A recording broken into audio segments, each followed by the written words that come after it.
दोस्तों नमस्कार। Daily current affairs के वीडियो में आपका स्वागत है। आज के इस वीडियो में हम लोग 18 जून 2020 के करंट अफेयर्स के बारे में देखेंगे कि न्यूज़ से क्या कुछ सवाल आपके परीक्षा उपयोगी बन सकते हैं। वीडियो शुरू करने से पहले अगर आप मेरे चैनल पर पहली बार आए हैं तो इसको सब्सक्राइब करिए, साथ ही साथ बेल आइकन को प्रेस करिए ताकि ये जो उपयोगी वीडियो मेरे द्वारा बनाए जा रहे हैं उसका नोटिफिकेशन आपके पास सबसे पहले पहुंचे। साथ ही साथ वीडियो अंत तक देखिएगा, अंत में आपके लिए सवाल भी रखा गया है। चलिए देखते हैं पहले सवाल को। पहला सवाल है, हाल ही में जारी किए गए विश्व प्रतिस्पर्धी सूचकांक में भारत को कौन सा स्थान प्राप्त हुआ है? ध्यान दीजिएगा, विश्व प्रतिस्पर्धी सूचकांक है।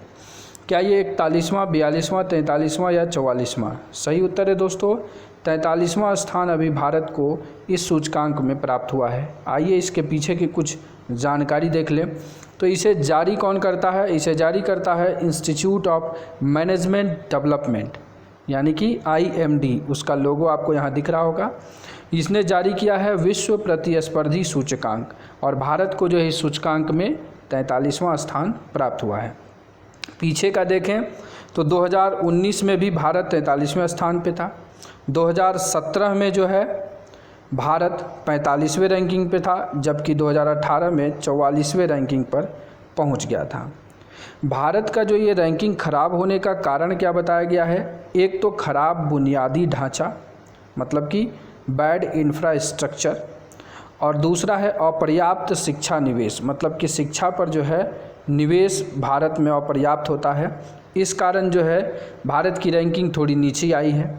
लेकिन इसमें सुधार के भी जो नियामक दिए गए हैं उसमें यह कहा गया है कि भारत के दीर्घकालिक रोजगार में वृद्धि, विदेशी मुद्रा भंडार में वृद्धि, समग्र उत्पादन में वृद्धि तथा शिक्षा में सुधार के लिए जो है अभी रैंकिंग में सुधार आया है। तो यहाँ विदेशी मुद्रा भंडार है, तो मैंने आपको बताया था कि अभी भारत पहली बार जो है $500 बिलियन जो है अभी क्या हुआ है, विदेशी मुद्रा भंडार को क्रॉस किया है भारत ने पहली बार। तो इन सब कारणों से क्या हुआ है, भारत का स्थान जो है 43वां इस बार जो है विश्व प्रतिस्पर्धी सूचकांक में आया है।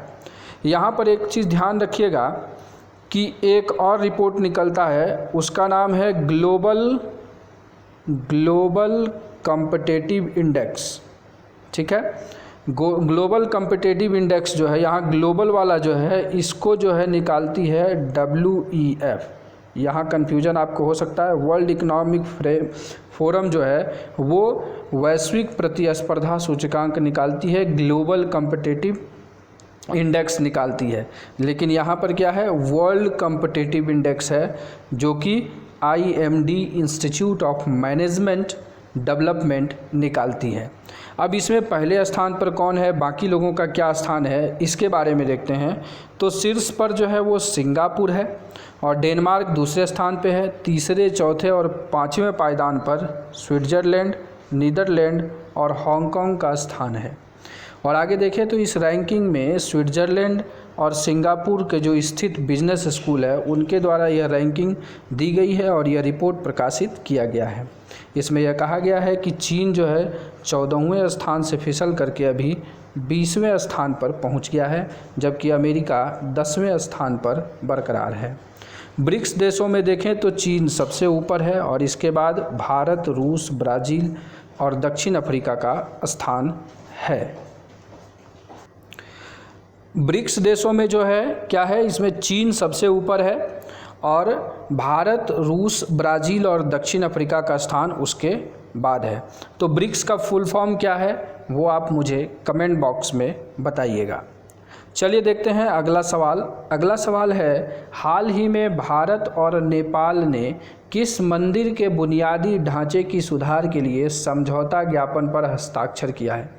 जैसा कि आपको पता है, पिछले दिनों के वीडियोस अगर आप देख रहे होंगे तो भारत और नेपाल में, भारत और चीन में, भारत और पाकिस्तान में, तीनों जगहों पर भारत अभी सीमा विवाद से संघर्ष कर रहा है। जहां नेपाल ने 3 जगहों को, काला पानी, लिम्पुआधुरा और लिपुलेख को अपने हिस्से में दिखाया है, अपने मानचित्र में दिखाया है। उसी में एक यह कहा जाए सांस्कृतिक समझौता है तो किस मंदिर के बुनियादी ढांचे के लिए यह समझौता ज्ञापन किया है?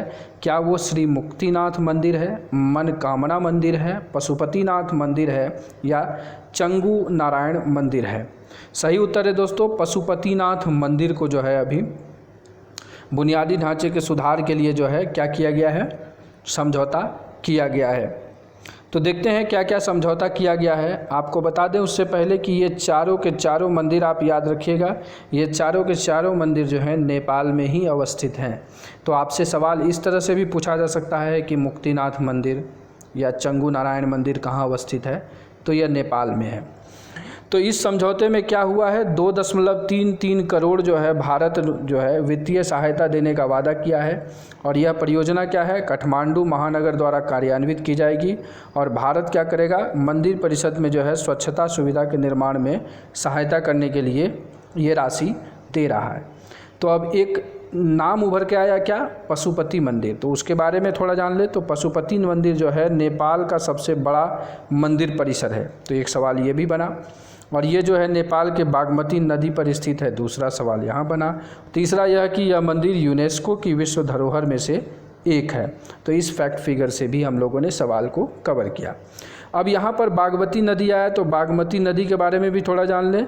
तो ये क्या है, यह नदी हिंदू और बौद्ध दोनों के लिए पवित्र माना गया है। यह नदी भारत और नेपाल में बहती है और यह कोसी की एक सहायक नदी है। तो जब आप बीपीएससी वगैरह या बिहार के एग्ज़ाम में प्रिपेयर करेंगे तो वहाँ से ये टचअप भी लेगा यहाँ से सवाल। तो इस तरीके से सवाल के साथ साथ जो है आप सिर्फ मेरे ऑब्जेक्टिव सवाल को ना देखें, क्योंकि ऑब्जेक्टिव सवाल तो मेरा एक ज़रिया है उस टॉपिक को क्लियर कराने का और वीडियो को इंटरेस्टिंग बनाने का। आप जितने भी डिस्कशन ये दिए जा रहे हैं इसे भी बहुत ध्यान से सुनिएगा, नोट्स प्रिपेयर कर लीजिएगा, हो सके तो PDF डाउनलोड करके रख लीजिएगा। चलिए देखते हैं तीसरा सवाल। तो उससे पहले देखें कि भारत और नेपाल का मुद्दा जो है, जिसे मैंने पहले ही आपको कवर किया कि अभी नेपाल की संसद ने क्या किया है, अपने संशोधन के साथ जो है काला पानी, लिपुलेख और लिम्पियाधुरा को शामिल कर लिया है। और ये क्षेत्र जो है विवादित हैं दोनों देशों के बीच।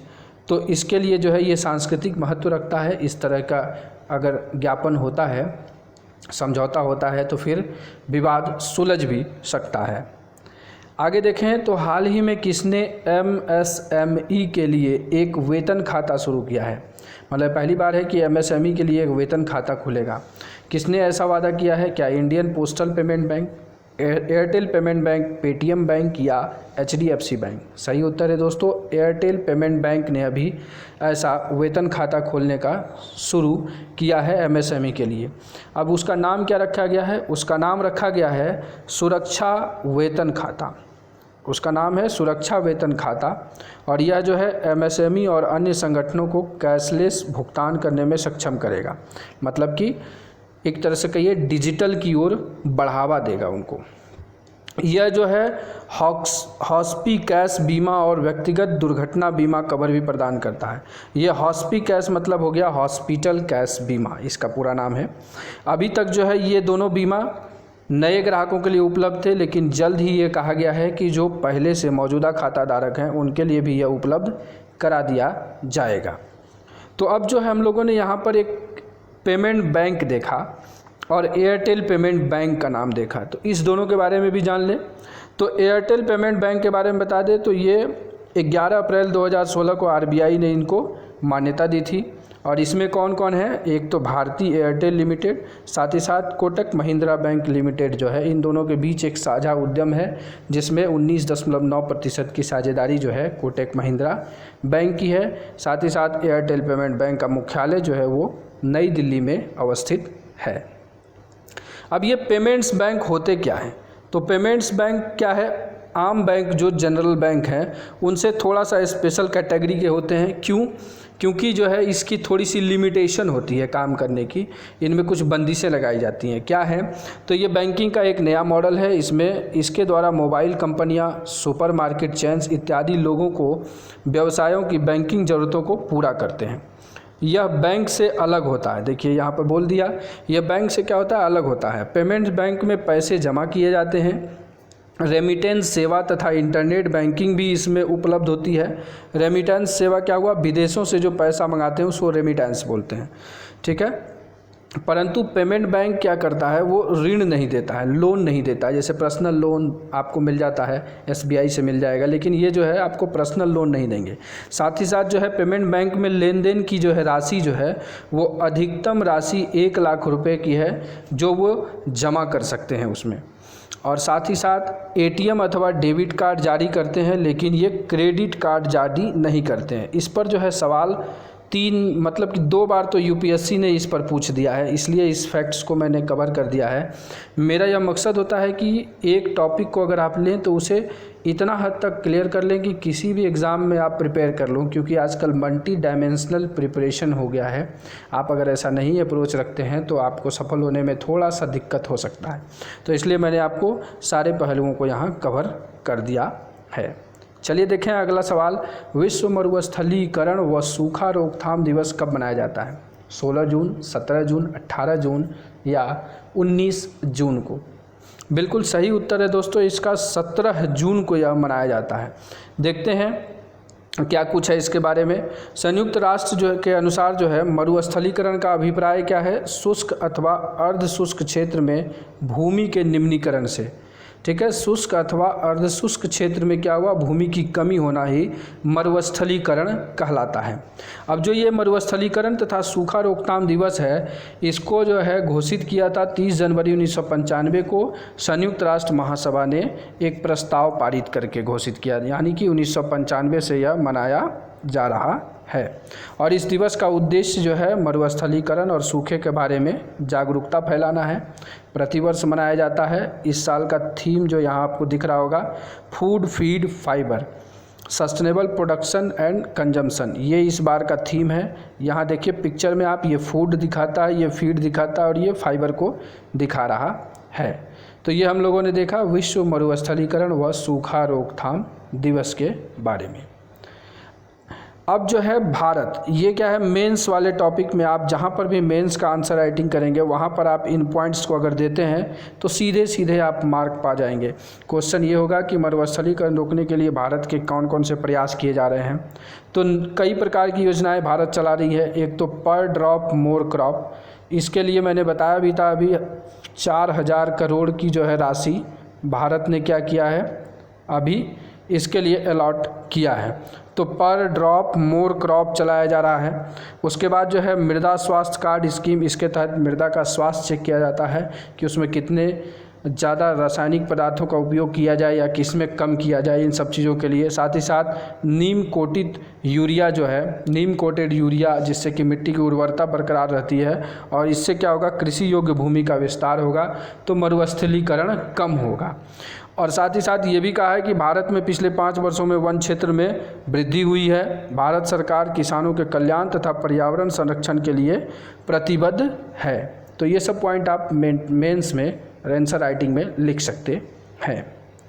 चलिए देखें अगला सवाल, हाल ही में लुनार झील का रंग गुलाबी हो गया है, पिछले वीडियो में मैंने कवर किया है।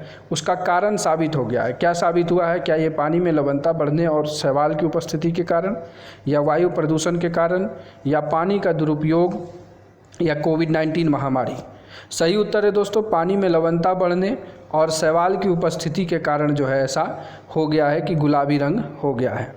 तो कैसे है, तो इसको पता किसने लगाया? तो बॉम्बे हाई कोर्ट ने इसका पता लगाने के लिए किसको कहा था? नेरी जो है NEERI नीरी संस्था है, फुल फॉर्म है इसका राष्ट्रीय पर्यावरण इंजीनियरिंग अनुसंधान संस्थान।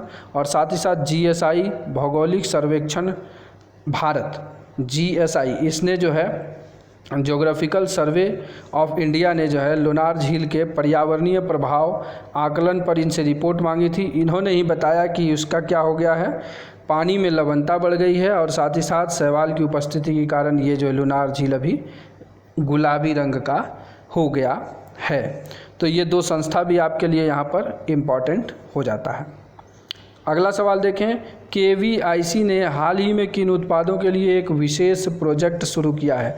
क्या ये मधुमक्खी पालन, मुर्गी पालन, नीरा एवं ताड़ गुड़ या चटाई बुनाई? सही उत्तर है दोस्तों, नीरा एवं ताड़ गुड़। इसको क्यों किया है, इसके लिए विशेष प्रोजेक्ट शुरू किया है, उसके बारे में देख लेते हैं। कहता यह है कि खादी एवं ग्रामोद्योग आयोग KVIC, इंग्लिश में फुल फॉर्म हो गया khadi and village industry commission, ठीक है। इसने क्या किया है, नीरा एवं ताड़ गुड़ का उत्पादन करने के लिए एक अनूठी परियोजना का आरंभ किया है। कहाँ? तो महाराष्ट्र से शुरू किया है। क्यों? क्योंकि महाराष्ट्र में जो है ताड़ के पेड़ों की संख्या ज़्यादा है। तो इस परियोजना का जो उद्देश्य है वो है सॉफ्ट ड्रिंक के विकल्प के रूप में नीरा को बढ़ावा देना तथा जनजातियों तथा पारिवारिक पासिकों के स्वरोजगार का सृजन करना। और इसे महाराष्ट्र से शुरू किया गया है। क्यों शुरू किया है? क्योंकि वहाँ पर ताड़ के पेड़ की संख्या ज़्यादा है। तो ये हम लोगों ने देखा KVIC ने जो है अभी नीरा और ताड़ गुड़ के लिए एक विशेष प्रोजेक्ट शुरू किया है। साथ ही साथ बिहार खादी ग्रामोद्योग ने अपने ब्रांड एम्बेसडर पंकज त्रिपाठी को नियुक्त किया है। पीछे के वीडियो में कवर किया गया है। अगर आपने नहीं देखा है तो डिस्क्रिप्शन में प्लेलिस्ट है, आप डेली करंट अफेयर्स का प्लेलिस्ट ज़रूर विजिट करिएगा। आगे देखिए, खेलो India state centres of excellence की स्थापना जो है की घोषणा किसने की है? क्या ये नरेंद्र मोदी जी ने की है, प्रकाश जावड़ेकर ने, किरण रिजिजू ने या स्मृति ईरानी ने? तो खेल मंत्री जो है किरण रिजिजू ने इसकी घोषणा की है। इन्होंने कहा है कि खेल मंत्रालय जो है ओलंपिक में भारत के खेलों के प्रदर्शन को बेहतर बनाने के लिए खेलो India state centres of excellence की स्थापना करेगा। मंत्रालय जो पहले चरण में अभी 8 राज्यों में ऐसा करने वाली है। वो 8 राज्य कौन कौन से हैं? कर्नाटक, उड़ीसा, केरल, तेलंगाना, अरुणाचल प्रदेश, मणिपुर, मिजोरम और नागालैंड हैं। भारत में खेलों में भारत के प्रदर्शन को बेहतर बनाने के लिए खेलो भारत राज्य उत्कृष्टता केंद्रों की स्थापना की जा रही है। अब जो ये 8 जगहों पर हो रहा है, 8 राज्यों में, वहाँ कौन कौन से स्थान इसके लिए लोकेट किए गए हैं, यहाँ से सवाल आपके बन सकते हैं। तो ये हैं वो 8 स्थान। अरुणाचल प्रदेश में कौन सा है? संगी लाहेन खेल अकादमी ईटानगर। दूसरा कर्नाटक में कहाँ है? जयप्रकाश नारायण राष्ट्रीय युवा केंद्र बेंगलुरु कर्नाटक में। तिरुवनंतपुरम केरल में कौन सा है? GV Raja senior secondary sports school. वहीं पर मणिपुर में इम्फाल में किया गया है खुमान लंपक स्पोर्ट्स कॉम्प्लेक्स। मिजोरम आइजोल मिजोरम में जो है राजीव गांधी स्टेडियम। कोहिमा नागालैंड में state sports academy IG stadium. वहीं भुवनेश्वर उड़ीसा में कलिंगा स्टेडियम और हकीमपेट तेलंगाना में रीजनल स्पोर्ट्स स्कूल को जो है इंडिकेट किया गया है। अब इस फैक्ट को कवर करने के पीछे जो है राज यह है कि रेलवे वगैरह के एग्ज़ाम में डायरेक्ट ही पूछ देगा आपको। मान लीजिए ऐसे पूछ दे कलिंगा स्टेडियम कहाँ अवस्थित है, तो उड़ीसा में। तो इसलिए इस फैक्ट को भी मैंने कवर किया है। चलिए देखते हैं अगला सवाल। CDSCO ने हाल ही में किस दवाई को 1 जून 2020 से कोविड-19 के लिए आपातकाल उपयोग करने की अनुमति दी है?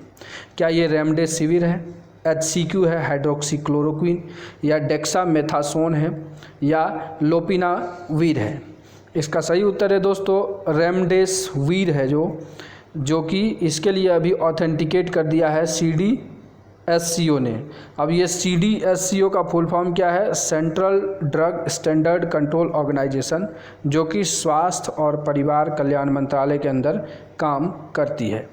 कल के वीडियो में हम लोग डेक्सामेथासोन के बारे में देखेंगे। इसे अभी कहा गया है कि ये 3:1 के रेशियो में जो है कोविड-19 बीमारी में जो है कारगर साबित हुआ है। मतलब 3 लोग बीमार हैं तो उसमें से 1 लोग जो है जिनको इस बीमारी को जो है दवाई खाने के बाद यह बीमारी ठीक हुई है। तो कल के वीडियो में हम लोग डेक्सामेथासोन के बारे में कवर करेंगे और कुछ जानकारी हासिल करने के बाद। चलिए देखते हैं 9वां सवाल। हाल ही में किस देश की विजय दिवस परेड पर भारत ने अपनी तीनों सेनाओं को पहली बार भेजने का निर्णय लिया है?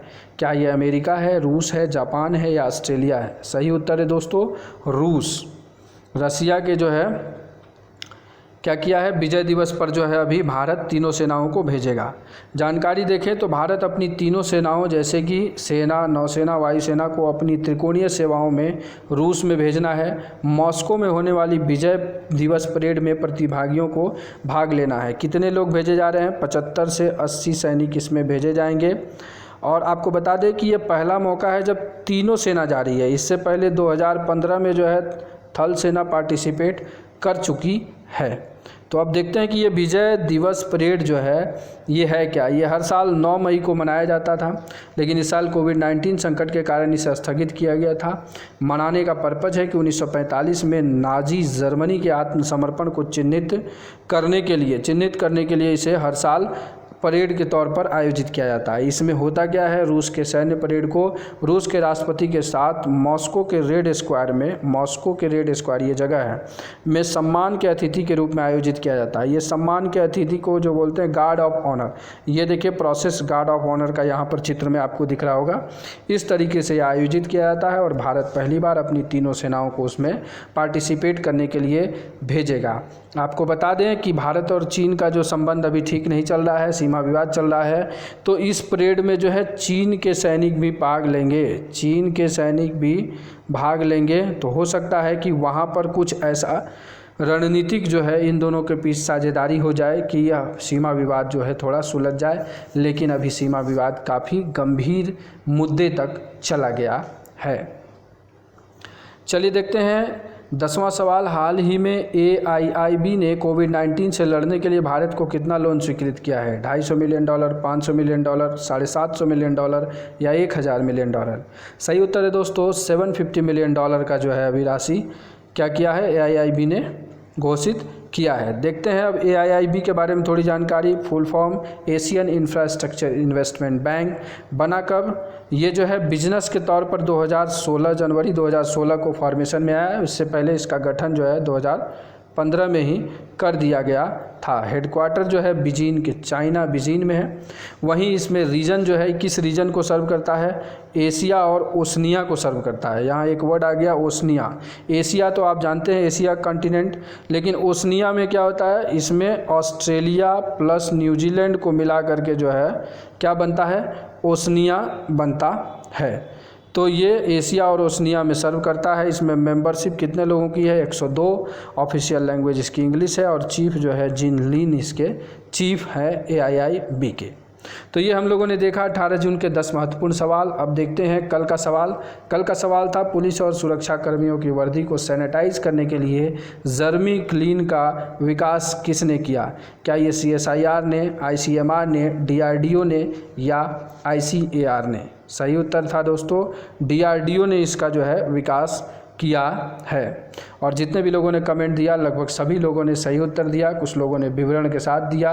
मैं फिर से कहूँगा कि आप कमेंट विवरण के साथ करिए ताकि आपको उससे संबंधित सारे फैक्ट एंड फिगर दिमाग में बैठ जाए ताकि आप उसे एग्ज़ाम में रिप्रोड्यूस कर सकें। चलिए देखते हैं आज का सवाल।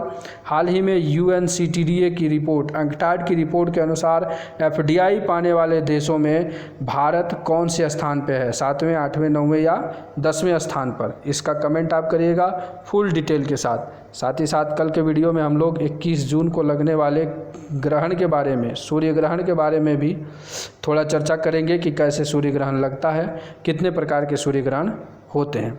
तो आज के वीडियो को यहीं समाप्त करते हैं। वीडियो अच्छा लगा हो तो लाइक ज़रूर करिएगा, साथ ही साथ दोस्तों के पास ज़रूर शेयर करिएगा, क्योंकि मेरा मोटो ही है sharing is caring and caring gives you happiness. And at last, thanks for watching this video.